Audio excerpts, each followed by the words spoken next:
welcome to ChannelPro Weekly, episode 102. My name is Matt Whitlock, technology editor, online director, and your host of this fine audio and video program.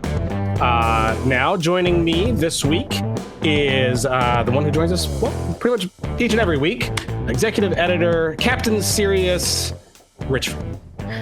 Good day, everybody. How are you, man? Matt? I'm good. So it's important to say we were supposed to have a guest host this week, and we're starting way later than what we expected because we were just running into all kinds of, well, technical issues as we move into this Hangout-driven, YouTube-y video format. Sometimes the stars just don't align. Which is a shame because for folks who can see me on video here right now, I'm sitting in a hotel room. The reason I'm in a hotel room is I am down in Anaheim, California, where I just attended yesterday the first SMB TechFest event of the year. SMB TechFest is run by a gentleman who has been on this podcast a few times named Dave Seibert. And Dave was going to be on the show with us today. We were going to talk about the show yesterday and the three upcoming events that he's got scheduled for later in the year. He was at the Consumer Electronics Show last week. He was going to share some insights on that. Well, unfortunately, we just could not get the connection to work, but we will have Dave on the show very soon. Yeah, we definitely tried like 3 times, and yeah, we'll get all that working next time. We'll have him on in a couple weeks, and you know what? It seems like CES may be over by then, but there's so much that is at CES. I mean, we could be talking about new CES stories for the next 3 months, so it'll still certainly be timely. And we'll get his take on what he saw, and I'll have time to wrap up my CES coverage by then, and then I'll be able to talk about some of the cool things that I saw come out of that particular show. So, Rich, since we're not really going to talk about CES, other than we'll still go ahead and talk about the Lenovo story that we have. Yeah, I would like to point out, because you were at the SMB TechFest event, and the event season is upon us. Mm-hmm. In fact, we are in the planning stages of the upcoming well into the planning stages when we're in the execution stage of the ChannelPro SMB Forum 2019. Woo! Yep, 2019 events, Rich, they're coming up. They are quite. Yeah, I just we were talking about this before we went on the air. I just booked my travel, in fact, and yeah, it's not that far away. Our first event of the year is first week of March. First week of March, we're going to be in Atlanta. Indeed. Right? Yes. Yep. Okay. That's great, because I think that's where I booked my flight too. That's good. You're going to the right place. I'm going to the right place. Yeah. So Atlanta, March 6th. Yes, correct. Okay. March 6th is our main day event in Atlanta. So if you're going to be in that neck of the woods or anywhere near there, definitely come by. And you don't have to take my word for it, Rich. See, we have like actual evidence that our show is good. In fact, Third Tier just did a story on the best free and low cost events. Apparently, Miss Amy Babinchak, who was over at Third Tier, polled like 15,000 of her contacts and her social media feeds and stuff like that. And Rich, who was ranked without question the number one must go to free or low cost event? By a comfortable margin, we are told. ChannelPro events were rated number 1. Right. It was like, and I loved the way she worded it in her article, because it was like, without question, the ChannelPro events are the best. And then here's a whole bunch of other really good ones. And, if we would have been able to have Dave Seibert on, his event was also very highly rated. It was number 2, and it sounds like there was some separation from the rest of the pack. But people definitely had good input about his shows as well. But it is nice to be the king of the hill, and we were the king of the hill. By the way, Third Tier is you're right. It's Amy Babinchak's business. They sort of consult. They provide technical expertise to MSPs and VARs and so on. The website is thirdtier.net, and she's got a blog post up there. You can read all about this. How we did, how Dave did, and the other shows that showed up in her rankings. Yep. So without question, and I was very happy to see that, because we put a tremendous amount of effort into putting on a really, really good show every year. You, Mr. Rich, are kind of the mastermind behind a lot of the educational content that people consume. I know you work really hard on it. You have great white papers that you produce for the guide that you get when you're at the show, and all the visuals, and booking a lot of the great panelists and speakers that we get. And of course, I work hard to produce the event, and we produce an event that normally would take a lot more money and people than we have to put on a show like what we do for the amount that we do, and it's a lot of work, and we put a lot of work in to make it entertaining and interesting. And so I was just really glad to see that people appreciate that work. Yeah, it was nice, and and also at the same time, it sort of sets the bar a little bit. Like, this is that time of year where I start getting a little nervous because, like you said, it's a lot of work. I'm just figuring out, what are the sessions going to be this year, and then who's going to speak at them, and developing the content, developing the white papers. It is a lot of work, but it's also placing some bets basically on what people want and what's going to be valuable to them. And I'm feeling really, really good about this year's events, but we will see. We will see what happens in March. Yeah, the content lineup the sessions look pretty good. We finally nailed down on what I'm going to be doing there. Yes. We can talk about it for a couple minutes because we're going to be giving our podcast listening audience an opportunity to kind of chime in a little bit on some of this. So historically, I run a kind of a session dedicated to teaching about hardware. The first several years of doing that, I built what was called the Tech Trends Petting Zoo, is kind of what we lovingly referred it to. So we would beg, borrow, and steal and get all kinds of electronics. And I build these kind of like businessy kind of displays. Like, here's a an IT rack kind of display. Here's a small office kind of setup with all kinds of cool stuff to show trends in hardware. It was really good, really well loved, but very time consuming. And we did that for a long time.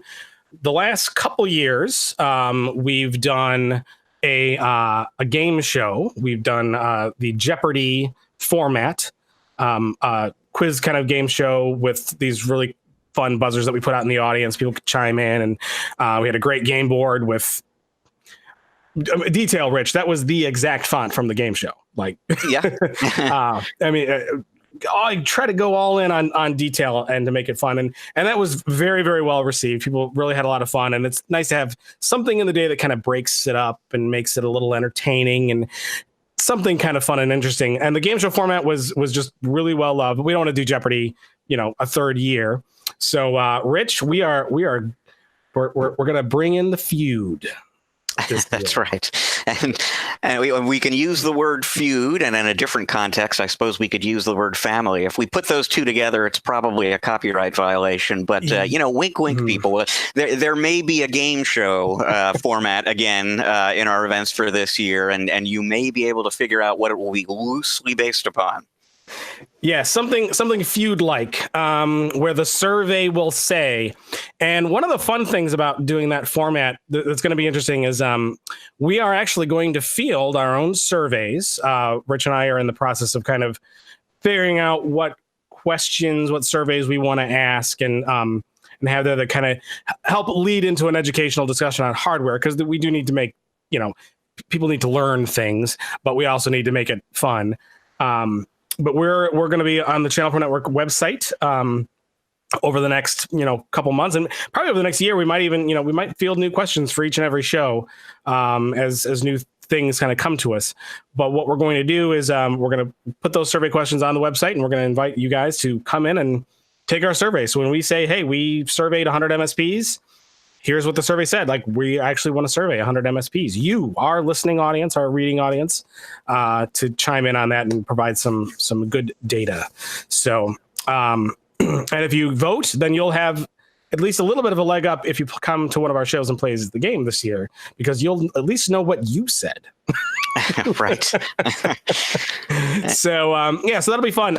Events.channelpronetwork.com if you want to learn a little bit more about our shows and where we're going to be this year. I know we're going to be in Atlanta, Chicago, San Jose, and New Jersey, and possibly Toronto in October. We're still working on that. So No guarantees on the Canada show. And just as long as we're talking about sessions very quickly, I'll just point out some of the other stuff that's going on. We're going to have a series of really great peer-to-peer interviews on stage with channel pros who have developed full-blown cybersecurity practices as opposed to the sort of antivirus firewall kind of basics. Folks who have gotten a little deeper into security, you're going to learn how they did that, how it's paying off for them. We've got some quick sessions, 10, 15-minute sessions on getting started in the Internet of Things. We've got a panel discussion with some really smart, successful MSPs about what we're calling getting ready for managed everything.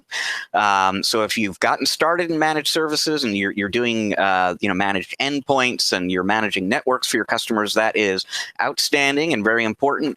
But really, that should just be your starting point in terms of the managed services that you offer. You should be thinking about hardware as a service, unified communications as a service, managed firewall, managed security. We're going to talk to some people who did that. And then we are going, as long as we're making things fun, we're going to have a session dedicated to sales techniques and things that you can do to be more successful in getting time with customers and turning prospects into closed deals. But we're going to do it with some consultants in kind of a game showish kind of format, a competitive format, basically, where we will pose various sales-related challenges to them. They will each give you their best piece of advice, and then a panel of judges is going to decide who gave the best piece of advice. And at the end of the session, whoever collected the most points is going to win prizes for some folks in the audience. And so that should be both very, very informative and a lot of fun as well. So lots of good stuff. And I didn't even get into the session with Carl and Manuel Palachuk, where they will be offering advice live and on stage to people in our audience. If you've got a pain you're experiencing as an MSP, they will actually hear you out and give you some tips in real time. So lots and lots of great stuff. Events.channelpronetwork.com. Awesome. Cannot wait to kick off the new season of events. Gonna be lots of fun. All right, Rich. So we were hoping to have Dave here to talk about CES and some of the things he saw, and we'll have him on in a couple weeks. But we did do a couple pieces on CES, particularly covering Lenovo, who had just a gigantic number of new things that they announced and talked about this week. So I know we did a write up on that. We have your piece and kind of a gallery to talk about hardware. Which would you like to tackle first? Well, let's talk about hardware. I mean, the consumer electronics is principally about hardware. I was happy to get an opportunity in connection with CES to interview Rob Cato, their North American channel chief, and so I got some updates. Well, yes, but you spoke with him about the hardware. I got a chance to speak with him about their partner program and some of what's going on with them in the market right now. So that's not directly CES related, but definitely interesting. So let's do the real meaty CES stuff first. Tell folks what Lenovo introduced in Las Vegas last week.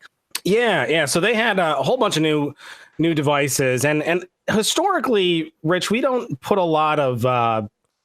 We kind of cover CES. I normally do a write up on it every year, and we usually will do a couple galleries on like neat things that we saw. But historically, this is a show about consumer hardware, so it's not really hasn't always historically been like a big show of focus for us, because it's normally a lot of consumer stuff that resellers won't sell. But unfortunately, that's changing.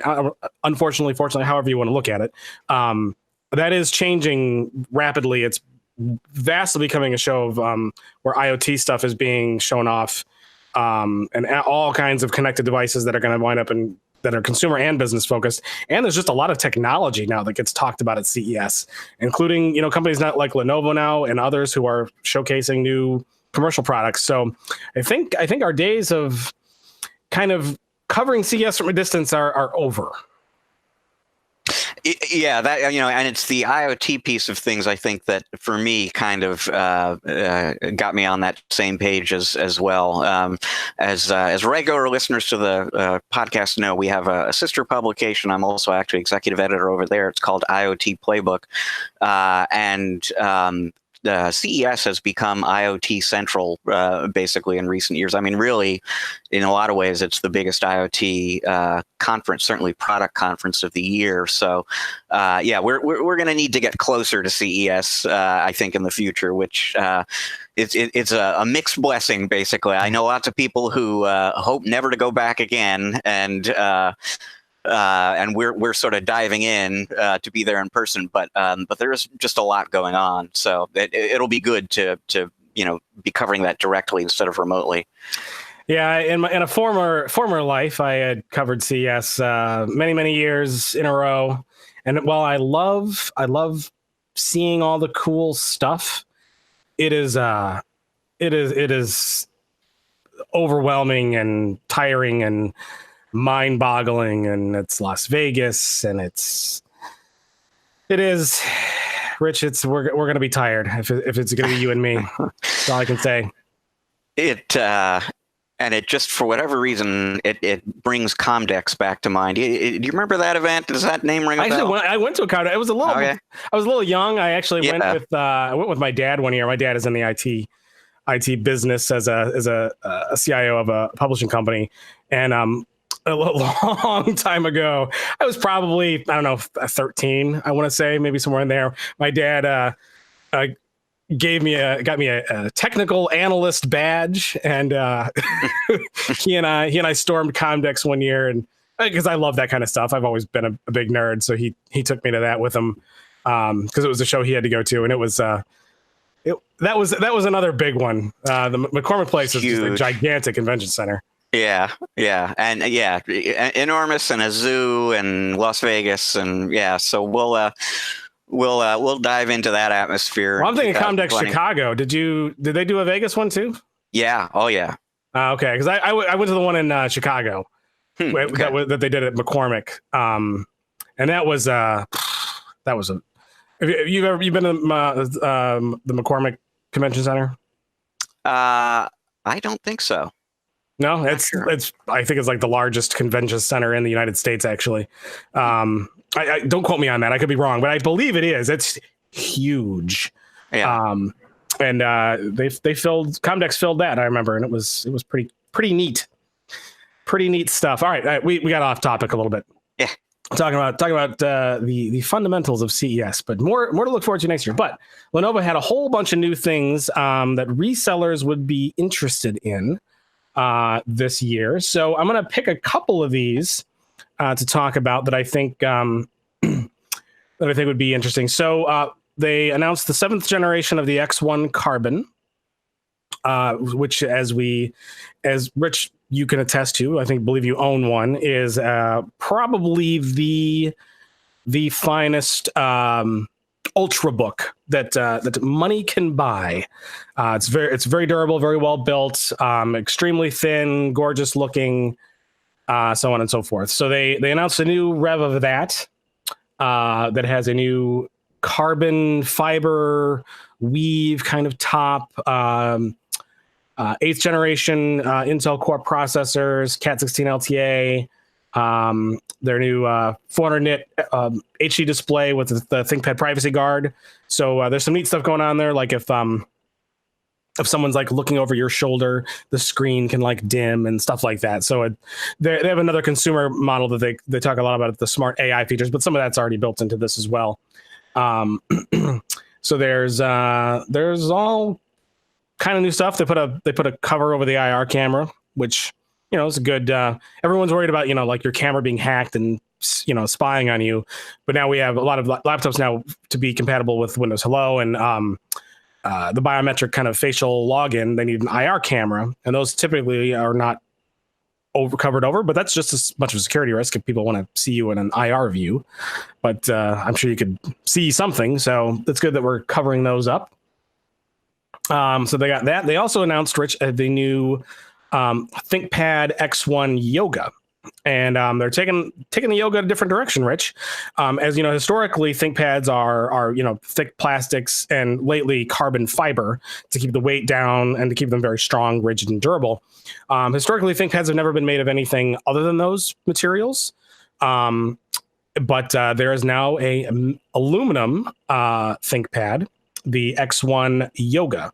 So machine spec aluminum, and I know aluminum is not new to notebooks. I mean, Apple makes them, HP makes them, and even Lenovo makes them in their more consumer lines. But historically speaking, in order to meet the durability requirements that Lenovo puts on the ThinkPad, you'd have to use more material in aluminum to make it rigid enough to pass a lot of these tests. So that would increase the weight. So they historically have not done that. Apparently, I don't know, their engineers have defied the laws of physics or something, and they have managed to figure out how to machine mill aluminum to keep the weight down and to make it strong enough to pass all the ThinkPad durability tests that businesses kind of rely on. So there's that.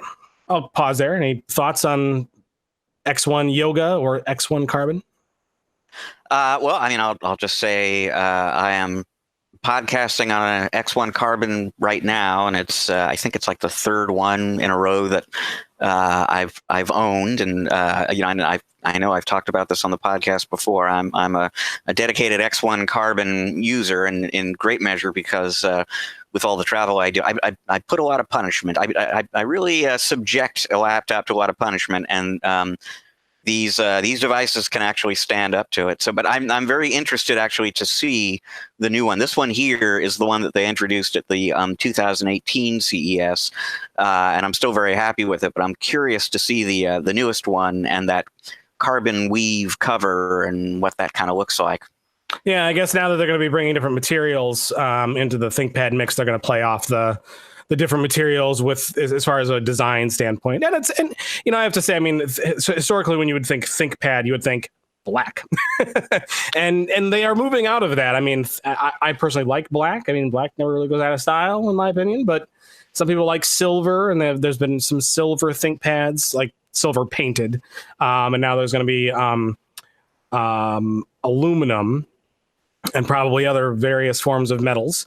Most likely, we're going to see it on other ThinkPads. We couldn't get Rob Cato to specifically commit to that question, but it sounds like now that they've solved this particular challenge, whatever engineering challenge they needed to overcome in order to make aluminum make sense for ThinkPads, we'll probably see it on more ThinkPads going forward. And I do like the color. So they didn't go like stark light silver like the Apples. They kind of like this kind of cool, what do they call it? They call it like iron gray or something like that. It's kind of like a smokier gray kind of color. I think it's attractive.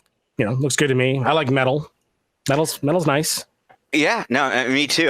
But this is another one where I think it'll be important to get hands-on, basically, because there are definitely aluminum laptops or metal laptops that I've seen where, in an effort, I guess, to make the device light, the metal is so thin that it actually starts to feel a little flimsy. So I'll be really curious just to actually hold one of these and just see if it has that same kind of solid build quality or feel that Lenovo's typically have. Yeah, and I can attest to that because I actually have a Lenovo Yoga 700. And I like it. It's metal, it's aluminum, but I agree with you. It is not the same thing as durability wise as a ThinkPad. Unfortunately, I'm pretty nice. I treat my electronics nicely, but I can already tell the durability. I mean, the cover kind of has gotten scuffed a little bit, and you can tell it's a little flimsier, and you're afraid if you pocket it might dent, and it will be interesting to see how the metal on this feels. Yeah. Fun times. All right, so they got those. I'll talk about a couple other ones, and one we're going to talk about a little bit later in the show, so I won't cover that now. But there's this new trend that I've noticed, and I kind of talked about it last year in one of the write-ups that I did, kind of the it was the movie article where I kind of related, hardware to summer blockbusters, and I talked about this one Samsung giant, huge widescreen monitor, and this is like a trend in monitors now, and I wholly support this trend of gigantic LCD screens that wrap your face in visual bliss. basically. So Lenovo now has one of these, and we have some interesting things that we talked about, Rob Cato, about monitors. But as far as what they announced at CES, it's the P44W. Essentially, what they've done is they've taken two 1920 by 1200 LCD panels, meshed them together in some way. I don't know if it's one solid piece of LCD or if it literally is two LCDs kind of at the LCD. So there's no bevel here in the middle. It's like they're somehow meshed together. So supposedly there's zero break in the image. And it's basically two monitors in one that curve and wrap around your eyeballs. Richie, you got to get one of these. I grow more and more tempted all the time. I actually, even when I'm home working from my desk at home, I just 100% on the laptop. I don't have an external keyboard. I don't have an external monitor. I just, because I like to have as much desk space around me as possible. But I don't know. I might give in at some point. And you know, it's interesting in a way, just listening to you talking about that now, it sort of occurs to me, it's strange if you think about it, that it has maybe taken this long for these giant monitors to become a trend, because for years now, most people, lots of people certainly in our industry, have had multiple displays on their desk. Like, that has become the thing. If you are a one display guy, you know, this is an old fashioned way to be working. So as long as people are going to have all that screen real estate on their desk anyway, why not have one device that just sort of unifies all that? Yeah, you know, if you're a gamer, I think the gaming market is kind of pushing this a lot, because there's a lot of gamers who like to set up like three screens and have like this big immersive thing. But when you're gaming, that break, those bevels are always kind of a pain. You know, so if you're doing a 2-screen setup like what I have here, which is actually two 24-inch 1920 by 1200 monitors. So I guess I kind of have what this new one is, but in two separate screens. I really can only game on one, because like otherwise it puts the bevels of these screens right in the middle, and like that doesn't work when you're gaming. So it's cool to see this. This is a 43.4-inch curved display. It's got USB-C ports that allows you can play sources from two different inputs, two different sources on the screen at the same time, which is why I think it's kind of like two actual screens kind of somehow sewn together. Be interesting to see how that line in the middle works. It'd be awesome if it's like one continuous piece of glass. That'd be really, really neat. And then there, of course, one of the nice things about multiple displays is you've got, you can snap windows in various spots, and that's always really nice. When you have one big sheet of glass like that, one display that's that wide, you normally wouldn't have those spots to dock windows and stuff. But they have some software, I guess, that they're giving with this that kind of allows you to segment it up like it's multiple monitors, so you have a lot of docking abilities to put windows and quadrants and that kind of thing. So I think this is cool. One of the interesting things we were talking about with Rob Cato is that Lenovo isn't historically seen as a monitor company. I mean, they ship a ton of monitors because they sell a ton of desktops, but their monitors are always, packaged in. Nobody really thinks about them. And a lot of times if you're buying just a Lenovo laptop, a ThinkPad, or what they were saying, a lot of their workstation products, they would notice that often their computers are getting attached to other brands of monitors like ViewSonic or Samsung or Dell, or one of the companies that you normally think of, Asus maybe, like for monitors. And it sounds like that's something that they want to change. Yeah, well, and they have created the supply chains and the manufacturing processes to do that, and it certainly makes sense. From a business standpoint, it makes sense for them to capture that revenue as well, and even really just purely from an almost personal competitive kind of standpoint, it must drive them nuts to see competitors of theirs, selling displays to all their customers. So it would probably just feel better knowing that our folks, our buyers, are buying the displays from us as well. Yeah, I wish them luck in that market. I mean, the monitor market, it's already very competitive, but It's always good to have another competitor in there, especially one with the force behind it, like Lenovo, who pushes a lot of units. And it makes sense, from one standpoint, is like, really, if you have a desktop, like a workstation or whatever, when you're working at a computer, you're not really staring at the computer. You're staring at the screen. So why would Lenovo want you to stare at other people's logos all day long? Exactly. Yeah, that was sort of what I was kind of hinting at. Before. I mean, if it was me and I worked at Lenovo, just that thought would drive me kind of crazy. It would me too. So, and if they're going to do more things like the P44, massive mega widescreen, 43.4 inch monitor, I am all behind this move, and I wish them the greatest luck. I'm going to sneak through a couple other quick ones real quick. I did mention that I have a Yoga 700, and the Yoga series it's a generally consumer driven product. They consider it part of the consumer line because it's a Lenovo product, not a ThinkPad product. But I do know that the Yoga line in particular has captured the attention of many business executives who like some of the design features and the style. They're very pretty. They're very, very thin. They're nice. Like remember the 900, the Yoga 900 had that like cool watch like ribbon hinge. Do you remember that? I don't. No.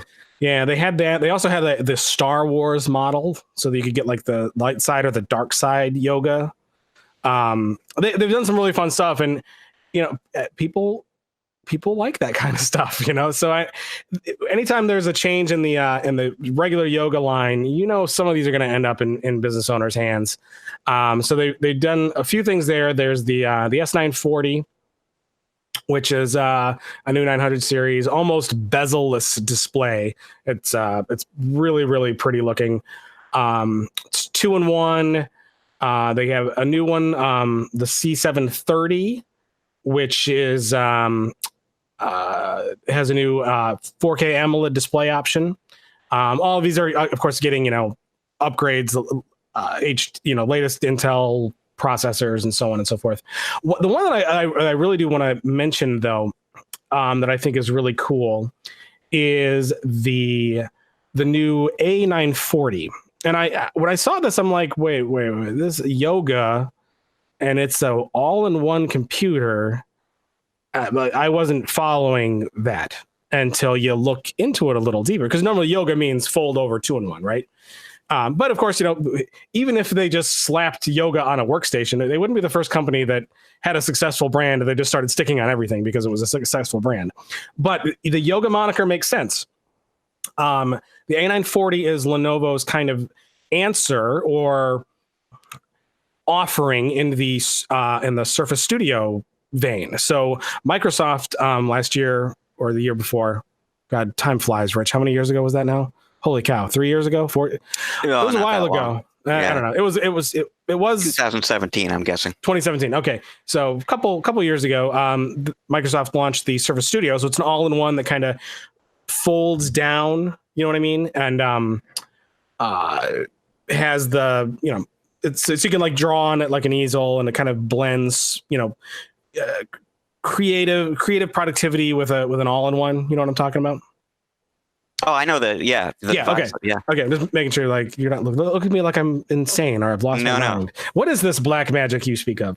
Lenovo now kind of has their own take on that, and they're not going far out of the wheelhouse here with the path that Microsoft has paved. Visually it's different than the Surface Studio. In whether or not which version, which you think is more appealing, is kind of going to be the eye of the beholder. But it follows in that path where it's a fold down kind of display. I got a picture of it up here. Let me share that here, so you can kind of see. Those of you who are with us on video, that is. For those. So yeah, for those who are listening, you'll have to go to our show notes and. You'll find a link there to this and all this, but if you're watching, you can kind of see that, it looks like an all-in-one, but it kind of folds down. But they're not blazing new ground here. It's very much in vein with the Surface Studio, and they also even have their own kind of version of the Surface Dial, which kind of makes this one of the more cooler productivity peripherals that I think has come out in the last 10 years. The Surface Dial, it's very, you stick it on the screen and then you can kind of turn and interact with menus and change brush sizes and use it to zoom in a very cool way. So I really like this approach. I think this is a really neat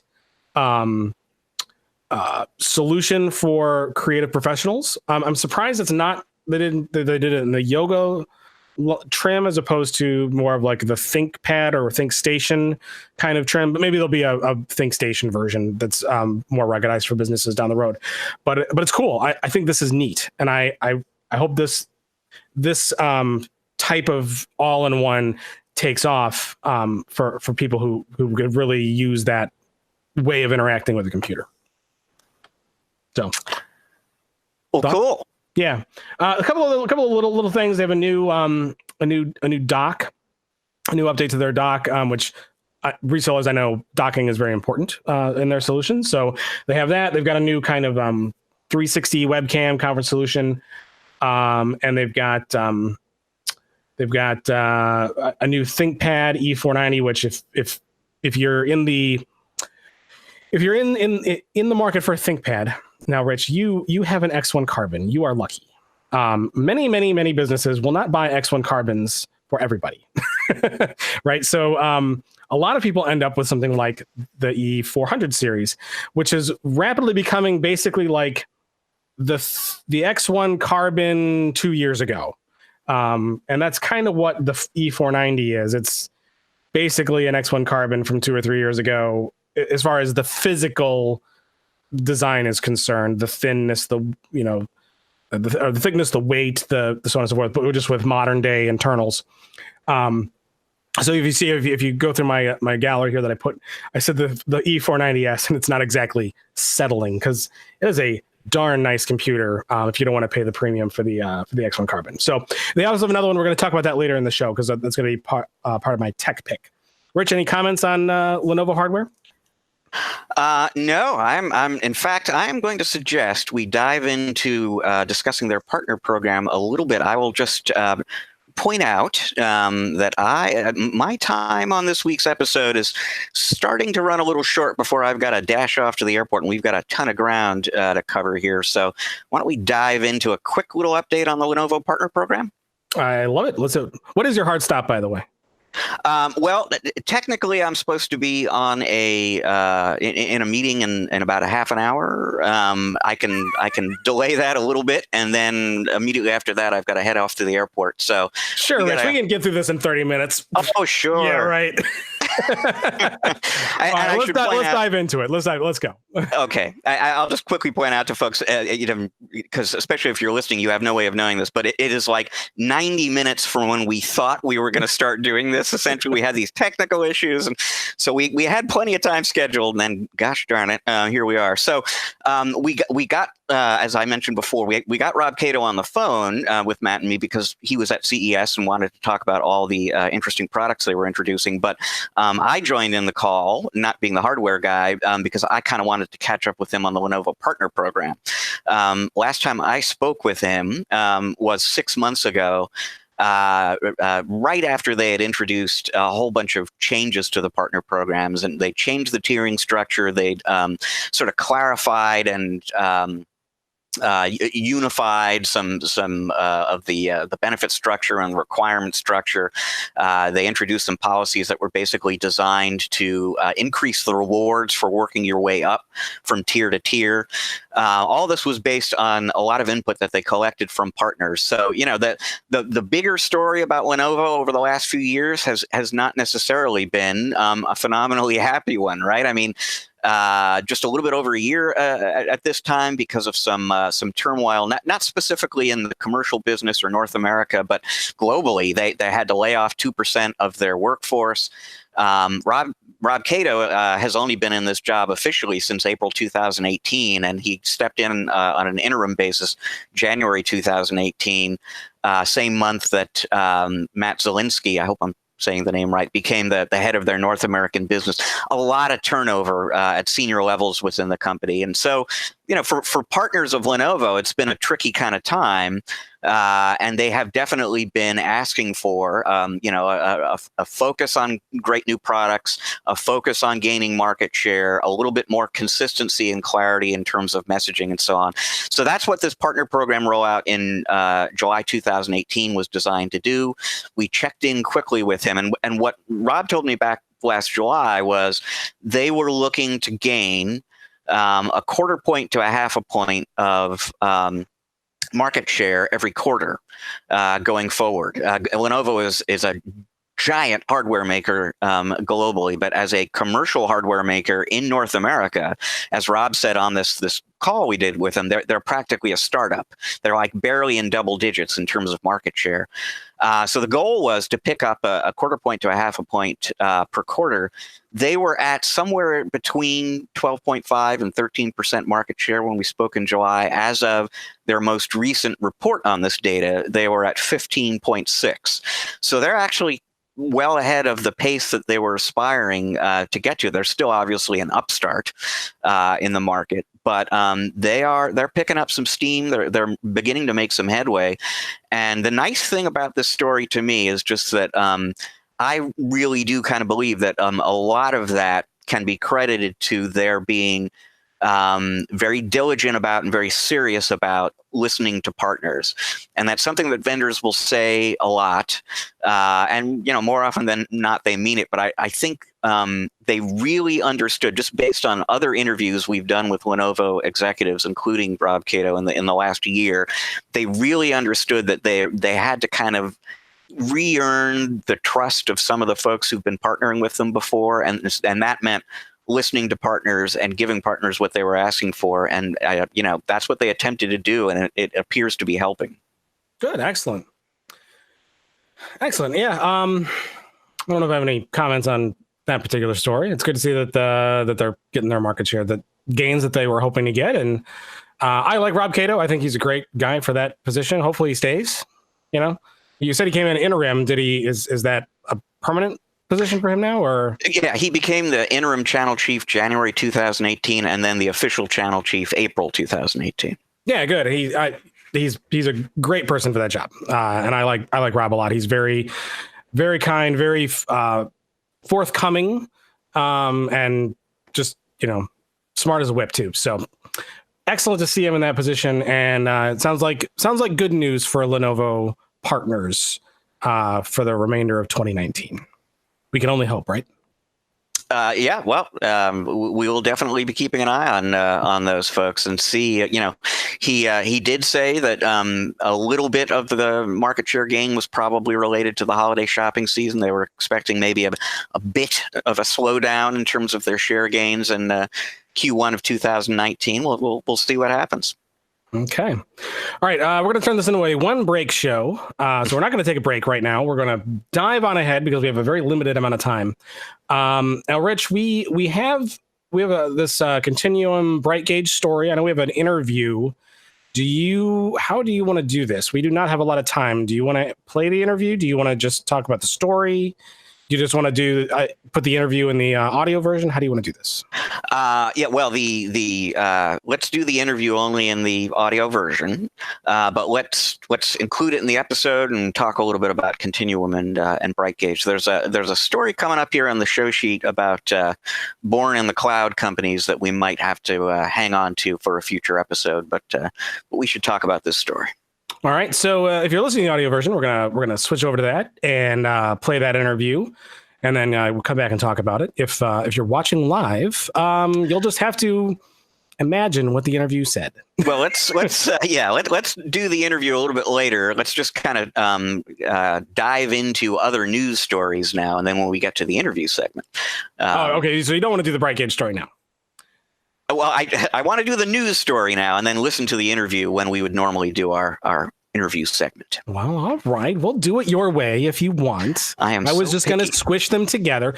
Okay, so I'm a liar. Audio people, we are not doing the interview yet. But Rich, tell me about the news. Why Continuum bought BrightGuage? So this news broke last week, right at the beginning of the year. Continuum has purchased BrightGuage. Now, BrightGuage is a company that makes essentially dashboards and analytics tools for MSPs. And like a lot of interesting or companies with interesting products for MSPs, it was founded by former MSPs who needed tools to really kind of help them understand how their business was performing, both from a business standpoint and a technical standpoint, and they couldn't find the tools that they needed, so they created those and then went out and commercialized them. Lots of acquisition activity obviously going on in the managed services space right now, and we've talked about all sorts of acquisitions by Kaseya in the last year. ConnectWise has done some acquisitions within the last year, and it's always interesting because these different purchases, as you would expect, very much reflect the strategy that these companies are pursuing. Kaseya is trying to build this really kind of end-to-end, all-encompassing sort of platform. And so they have been buying companies that expand the capabilities of that platform. They added appliance-based BDR and vulnerability assessment and documentation, et cetera. ConnectWise has invested in partner education and more recently in security. Continuum went out and bought an analytics tool. And to understand why, you have to kind of dial the clock back just a little bit to their conference in September, where Michael George, the CEO of the company, was talking about how he believes, and the private equity investor that owns Continuum believes, that within the next few years, at some point within the next few years, the top 20% of MSPs are going to command something like 80% of the managed services spending in the United States. And Continuum very much aspires to be the platform of choice for that top 20%. And one of the things that characterizes those companies is they are run by people who are technically adept and very much in the technology business, but who are business people. And so business-minded and serious about growth. And what anyone who is business-minded and serious about growth needs and wants is data. And so Continuum went out and bought the best analytics, the best data producing platform that they felt that they could find. And over time, they're going to be building, embedding BrightGuage functionality throughout the entire Continuum product line, so that their MSPs are getting all sorts of great decision-making information, again, from a business and a technology standpoint. Now, important to point out, BrightGuage will continue doing business as BrightGuage, even though it's owned by Continuum. If you are a ConnectWise or a Datto partner and you use BrightGuage, you can continue to do that, and you really shouldn't notice any significant changes from what you're used to and enjoy about the product. But if you are a Continuum user, you're going to start to notice more powerful and sophisticated reporting capabilities showing up in the various Continuum tools over the course of this year and beyond. And as you noted, it's very important that they get more data. So as you can see, everybody needs more data. Little Star Trek joke there. The folks on video are enjoying that. For audio, use your imagination. Yeah, I just threw a picture of Brent Spiner as data up on the screen there while you were talking about the need for more data. Yeah, so it's an acquisition that makes sense to me. Did they allude into some of the other ways that they're going to roll that acquisition into some of their offerings and solutions, and what kind of the future they see there? They didn't want to talk in great detail about that. They said, they have a roadmap, they have a plan. It'll be just a little while, I think it sounded like, before you start seeing the first steps of that roadmap go into place. But, it's not something that Continuum partners are going to be waiting for until 2020. Over the course of 2019, people who are using Continuum products are going to start to see and feel the impact of this acquisition. Very cool. All right. But they're not the only ones in the news, Rich. We've got some RapidFire Tools and some HIPAA. And we love talking about HIPAA. We talk about HIPAA a lot. Oh, so what's going on with RapidFire Tools and HIPAA and auditing and all that kind of fun sounding stuff? Well, folks who, especially if you're a RapidFire Tools partner or if you're just a regular listener to the podcast, you might remember that in 2018, RapidFire Tools came out with a product called Audit Guru. And Audit Guru basically is a system that on an automated basis goes out into a customer environment and collects all sorts of information. The original version of Audit Guru was specifically targeted at GDPR, the European Union data privacy regulation, and Audit Guru would go out into a customer environment, collect all the information that you would need to satisfy a GDPR audit. It produces a report that an MSP can present to a customer and say, here's where you're measuring up, here's where you're not, and then maybe get into some project work to rectify the gaps and so on. The product was 100% GDPR related, though, initially.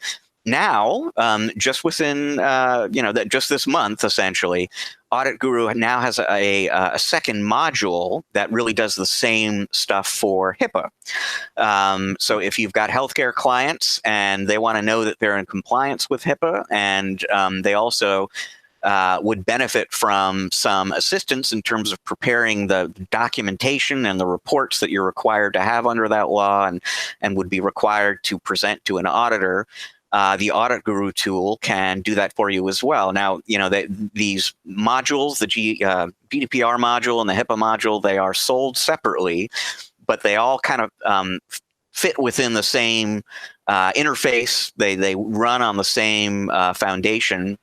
So if you are supporting clients who are subject to both those regulations, it's one solution with two sort of components built into it. And this really is just the beginning. This was not clear to me, certainly when that first GDPR version of Audit Guru came out, but RapidFire Tools considers it a platform. And over time, they are going to be adding more and more modules to that platform. So you will see a PCI module, for example, come along later on.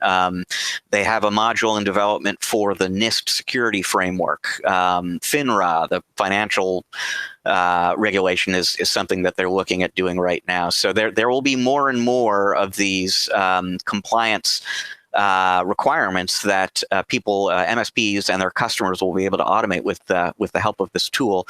And then one other quick little note. So RapidFire Tools is one of the companies that Kaseya bought last year. We were kind of alluding to that before. And at the time that announcement was made public, Kaseya said that they were building a sort of a version of Audit Guru, a solution called Kaseya Compliance Manager that is based very, very heavily on Audit Guru into the Kaseya IT management platform on an unspecified schedule. They didn't discuss timing with me, but that Kaseya Compliance Manager product is going to pick up whatever additional compliance capabilities Audit Guru picks up as well. So if you're using that product, everything I've just been talking about here is coming to you as well at some point down the road. Yeah, this is good for all and anybody who's doing managed services and doing compliance checks, because compliance is a giant pain in the butt. So anything that we can get that helps automate that process and makes it easier to do compliance checks, the better. And one of the nice things about the Audit Guru product is that it is designed, at least, would be interesting to talk to somebody who uses it, but the design philosophy is that you set it up on the client site, and there's work that you're doing for the client, with the client initially, both to get it set up and to look at the initial results and maybe remediate some issues. But once it's in place and sort of up and running and doing its thing, there's very little maintenance required on the part of the MSP. So it's designed to provide you with a revenue stream that is very high margin, because most of what needs to happen on an ongoing compliance management basis is automated. Excellent. Even better. All right, we get down to 15 minutes, Rich. We have another story. Joining the Salesforce economy. Now, this isn't news. This is a different story that we put out. Why don't we talk about that a little bit? Yeah, and this is a story from our January issue, and the name Salesforce is in the title, joining the Salesforce economy, but really the article is about what I refer to in the piece as born in the cloud software as a service vendor. Salesforce is probably the most famous example of that, but there are a bunch of others as well, ranging from NetSuite, which is another widely known name, to Marketo, which is a cloud-based marketing platform, Workday, cloud-based HR platform. So a lot of these tools out there, 100% cloud-based. There is no kind of legacy on-premises component to them. They all have channels, and in some cases, very large channels. I mean, part of what inspired me to do this story is I go every summer to the Microsoft Partner Conference. And, for a ChannelPro reader, the Microsoft Partner Program is probably the best known and out there. And there's probably no other partner program more widely belonged to, if you will, among ChannelPro readers than the Microsoft program. And their partner event draws something like 13,000, 15,000 attendees every year, which is a very big number. That's a large event. But Dreamforce, the Salesforce partner program, in 2018 drew 170,000 people.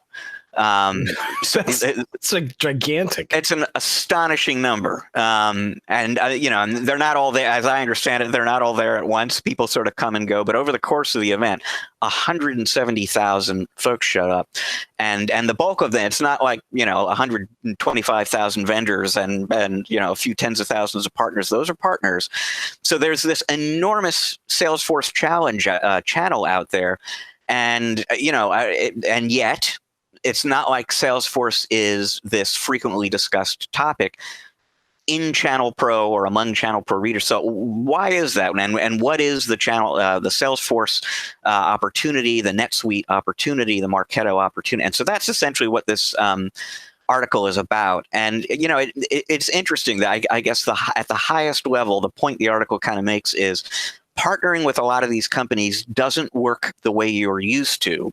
But if you can make the investment to acquire the required skills and get used to a slightly different model, this is a very potentially profitable business for you to be looking at.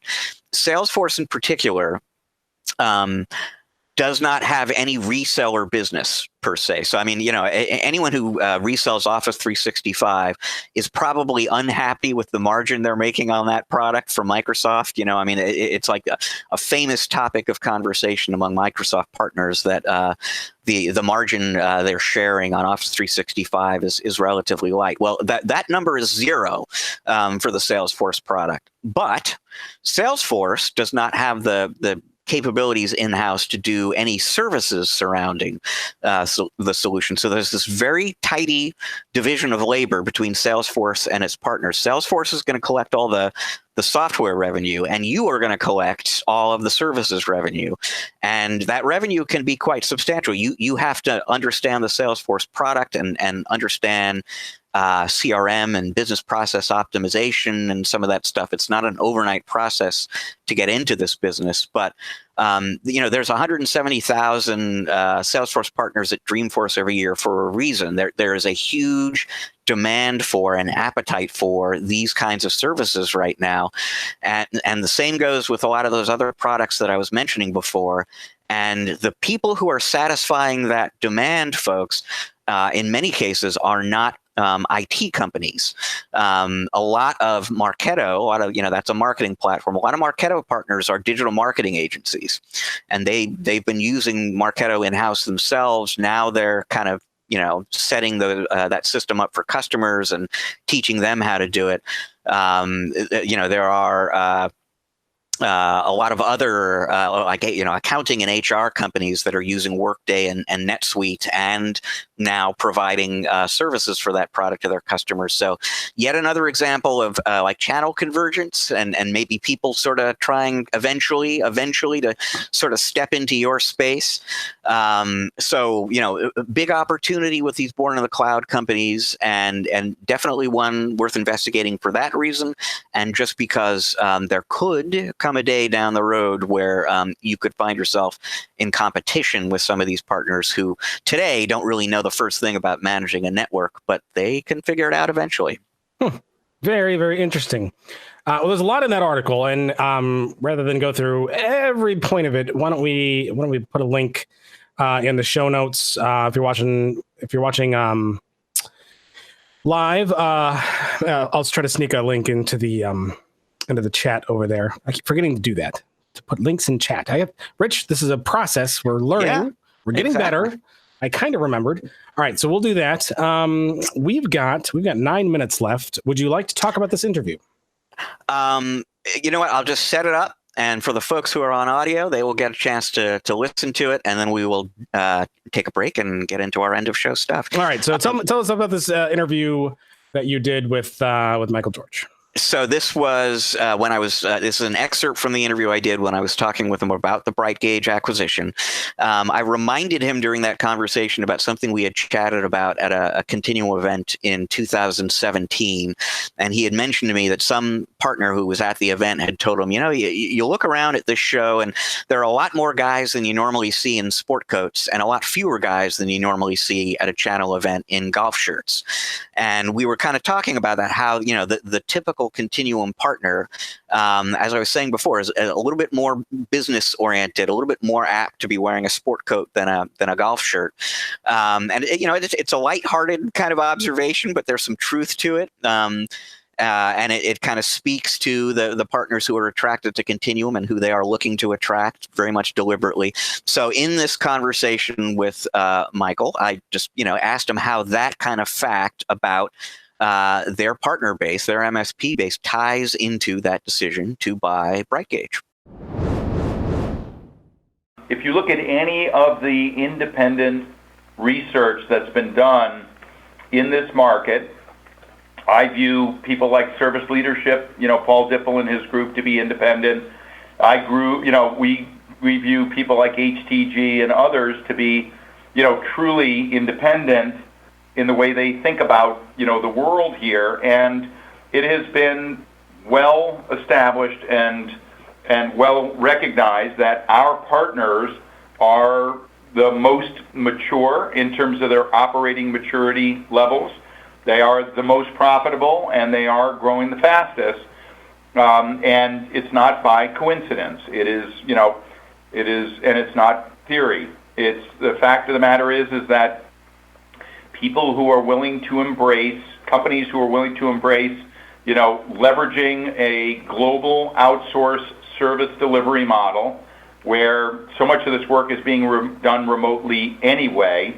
Why should it be done remotely across the street at a high cost when it could be done across the world at a low cost?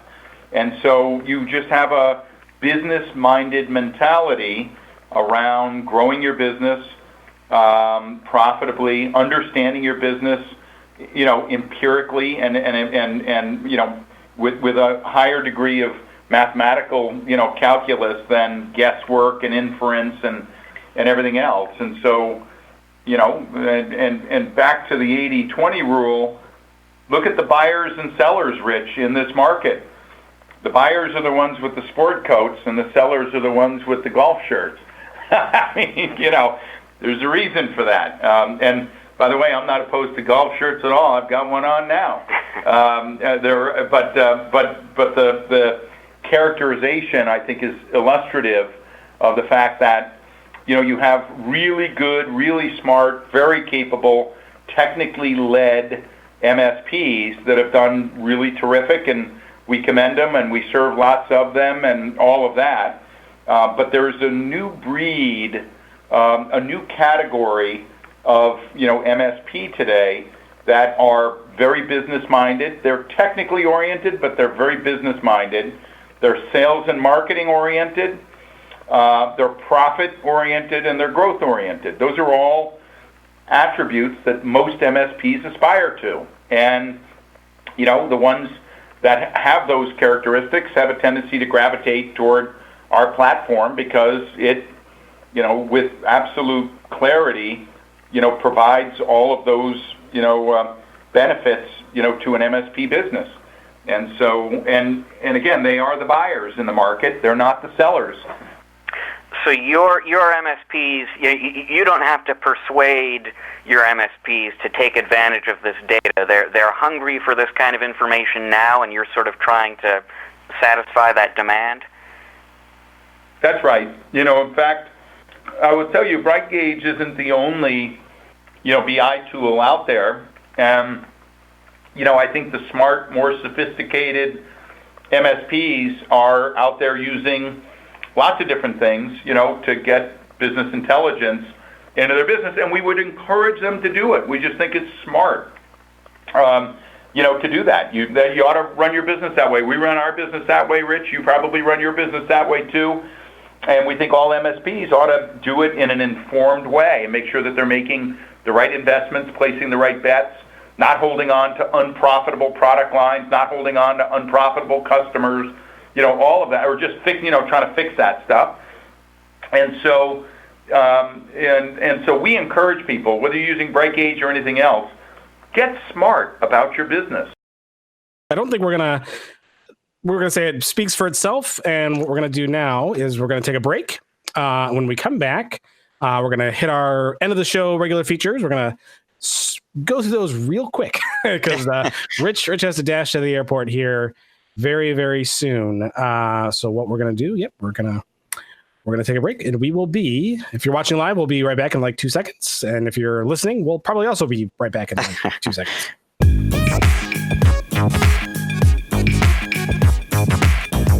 All right, and we are back with part 2 of this particular episode, where we're going to dive into some of the end of the show regular features. I see Mr. Rich unmuted his camera early. How dare you, sir, ruin my break? I thought I had messed something up, quite honestly. I was closing some tabs here on a browser, and I thought, uh-oh, did I just shut the camera off? I better turn it back on. And see, this is what happens when there's 2 people logged in as like the admin. We're logged into the same account, so you have access to the control room. Okay. And that's why we're fighting over control here. Who's the host, man? Yeah, my bad. More on the job learning, folks. That's all right. It's fun. You get to see how the sausage is made. All right. So what are we doing? We're doing the end of the show. Let me pull my notes up here. So I've got a museum pick and I got a tech pick. Rich, now this is an amazing thing. I cannot believe that so many years have passed and we just completely missed the fact that this company that I'm going to show, eMachines, they did it. Somehow they pulled it off and nobody noticed. Rich, I would like to introduce to you. Now, if you're watching live, you're going to see a picture. If you're not, I highly recommend, if you're watching on audio, go to the Matt's Gallery Picks, go to the show notes page and find an image of this, because this is going to blow your mind, ladies and gentlemen. This is the never obsolete computer. Never obsolete. Are you ready, Rich? Bring it on.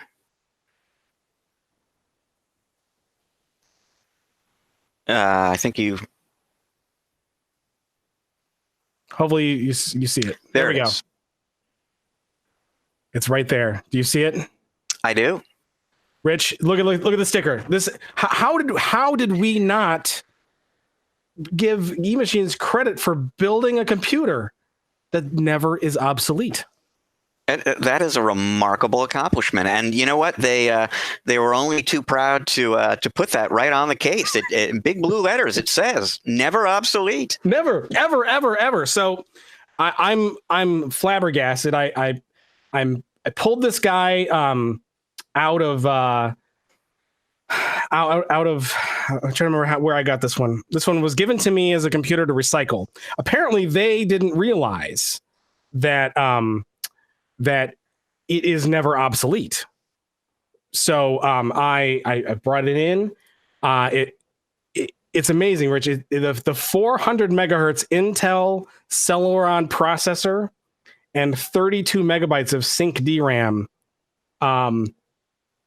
It has some magical ability to scale in performance into the quantum realm. So it can run. Never gets old, does it? It never gets old. So I'm kind of all right. So I'm kind of poking fun of it because of that sticker. But I thought that, back in the day, it's how can you believe that? That's just ridiculous. So this is my museum pick. The never obsolete computer running a 400 megahertz Celeron, 32 megs of DRAM, a 6.4 gigabyte hard drive, spacious, rich, 6.4 gigabyte. You can't fill 6.4 gigabytes. Who will ever need that much storage? Nobody.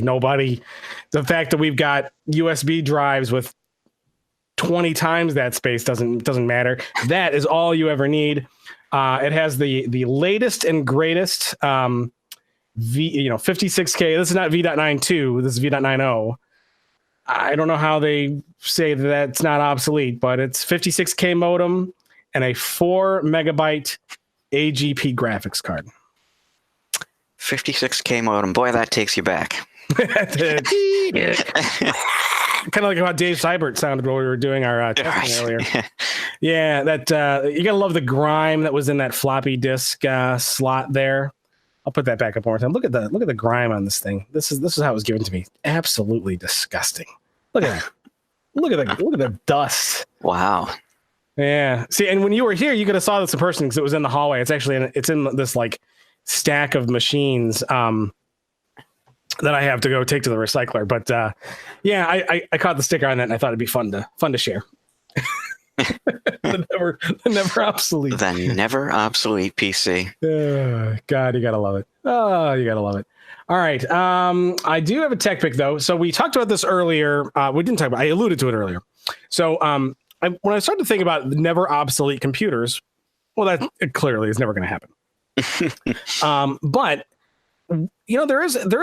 there's something that businesses have to deal with in obsolescence, and resellers who are working with partners, if they're selling hardware, also have to deal with hardware obsolescence. And there are a few different ways to do that. There are ways to do it that, in my opinion, are more wasteful than others. Now, I'm not a huge, green save, but I don't believe in waste. I think that's stupid. And I know a lot of companies deploy all-in-ones. I'm not a big fan of all-in-ones. And I talked a little bit about the Surface Studio, a little bit different animal because it has like that big canvasy thing. But what I'm not generally a huge fan of is like cram laptop components with a monitor in a case, stick it on a desk. And the reason why I don't like that is because hardware, computer hardware, processing, memory, storage, a lot of that stuff tends to become obsolete much faster than monitors do. So if you get a good monitor, it could last you not just only one hardware cycle, but 2, 3, depending on how often you refresh hardware. So the one thing I don't like about all-in-ones is like once the hardware inside of it kind of goes obsolete, you're throwing out this 24-inch, 27-inch, whatever size, nice monitor just because the guts kind of went bad. So I really like what Lenovo's done with what they call their tiny-in-one. I've been a fan of like if you're going to deploy something that's more like an all-in-one solution, deploy something that's upgradable. And there's a few different ways to do this. You can kind of, if you're a white box reseller, you can kind of roll your own, even if you're not white box. You can, if you deploy monitors, you can do, we talked about the Intel NUC a lot, where you can grab a NUC, slap it on a VESA bracket on the back of a monitor, and poof, you still have to wire it up and whatever. But it's kind of like, you're making an all-in-one, but you're keeping the guts in a package where you can take it off and upgrade it, later, but the monitor doesn't have to get thrown away. Compute sticks, depending on what your processing power needs are, compute sticks are a way to do something like that too. But Lenovo has their line of what they call tiny computers, and they make this really cool monitor shell that it's basically like the parts of an all-in-one that that normally would kind of go into the monitor part of it. So one of the parts about doing a NUC is that that's not as ideal as an elegant solution like the Tiny one is. If you have a NUC, like the monitor most likely doesn't have a webcam built in or a microphone or ports or whatever. So you have to end up adding a lot of peripherals to kind of get some of the niceties that an all-in-one offers. Well, Lenovo has this really cool shell that has like the webcams built in, and places to plug in the mouse, and a lot of things that like make it a true all-in-one. Except the guts are a tiny computer, from their Tiny series line, that like slides neatly into like a little slot on the back of the screen. So it's a real elegant solution. That is less wasteful, in my opinion. And they have a new one coming out that they've had a 22, a 23, and a 24 inch. They got a new one. It's called the Tiny One 27. In that monitor, they're building in IR and regular webcam, so it's biometric login compatible. Has a little shutter on there. All kinds of nice. It's a nice screen. Something that could definitely last several hardware refreshes, but it gives you the ability to grab that Tiny out of there if your employees' needs change, or you're going to repurpose it. You could get a stronger, more powerful, Lenovo Tiny machine and slap it in there. So I'm a big fan of that line. So I wanted to call that out as my tech pick.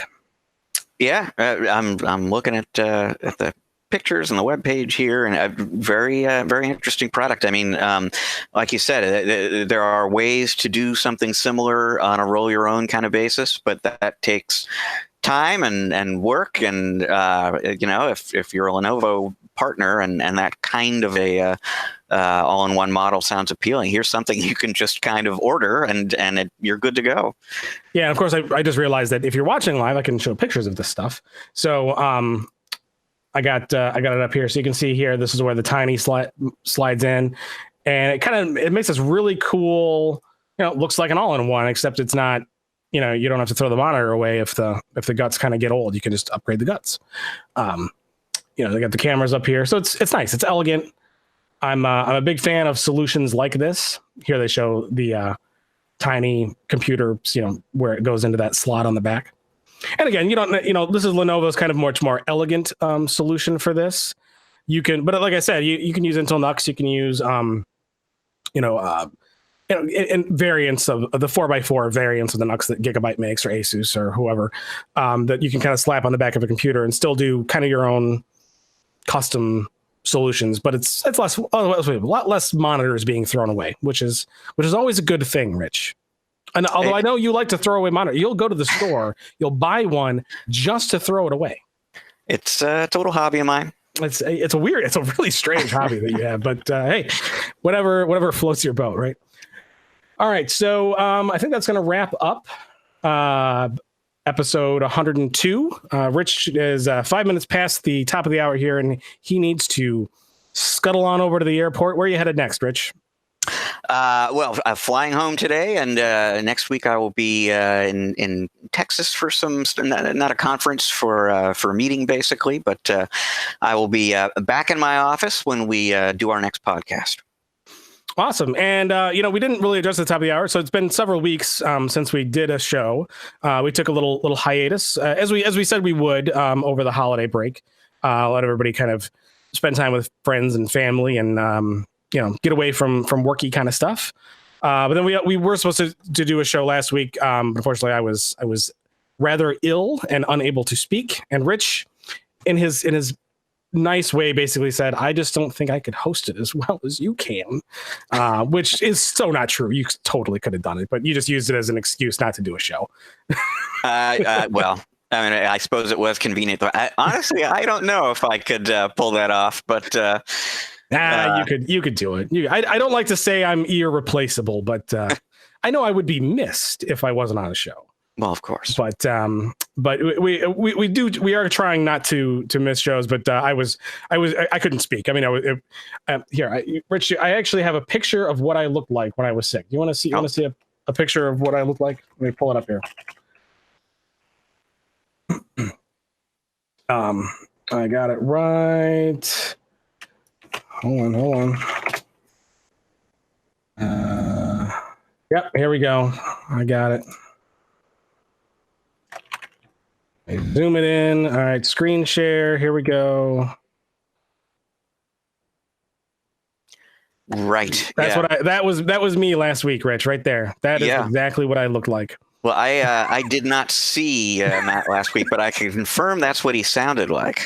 Yeah. So for those listening, I basically just put a picture of zombies from The Walking Dead up on the screen because that's honestly what I felt like, just a lot less mobile. So we try not to miss shows, but on occasion, illnesses happen, schedules change, and we just do the best we can. But we always want to try to be timely. But I do hope everybody had a great holiday, and welcome to 2019. And we're going to be here all year, bringing you news, information, stories, and all kinds of good stuff. So, on that note, best way to follow ChannelPro Weekly: subscribe on YouTube, subscribe on iTunes, Google Play. If you just want the audio version, if you want to see the visual version, you can find us on YouTube, and probably more video providers as we go down the path here. We're still kind of working out some of the video side of things because that's kind of new for us here at ChannelPro Weekly. But so subscribe to those places. Make sure you follow our website. ChannelProNetwork.com is the URL. If you want to follow me or follow ChannelPro on the social media networks, or ChannelPro Network on Facebook, at ChannelPro SMB on Twitter. If you want to follow me, I'm at Matt Whitlock on Twitter. Rich, you are at Rich Free. And you can follow Rich's blog where he throws away monitors from the stores and contributes to global warming. Yeah. What monitor would you like to see me throw away next? So let me know. Hit me up on the socials. It sounds stupid, but there's like that Blend Tech Will It Blend series on YouTube. You ever seen that? No. Oh my gosh, yeah. The Blend Tech guys, they basically take the iPhones and all kinds of stuff and throw it in a blender to show how powerful that blender is. So that kind of thing can get a following, Rich. You could actually have a following of buying monitors, and I mean, just throwing them away would be kind of anticlimactic. You'd have to do something with them, like hit them with a hammer or something. But there's a market for that kind of stuff. We may be onto something here. So next week on Bust Your Monitor Weekly. No, it's going to be back, Rich, and we'll see you next week. Who's our guest next week? We are going to be joined by Eric Long of TerraCloud. Ooh, that'll be fun. Yeah. That'll be fun. And we've already discussed. We're going to try to get Dave Seibert, who was supposed to be our guest host this week. We're having some technical problems. We'll get all those ironed out, and we'll have him back on with us in a couple weeks. And lots more to come. We have a really exciting 2019 schedule for you guys. We're trying to do lots of really neat stuff, and you guys will all love it. So make sure you're following along week to week. Thank you all for joining. We'll see you all soon.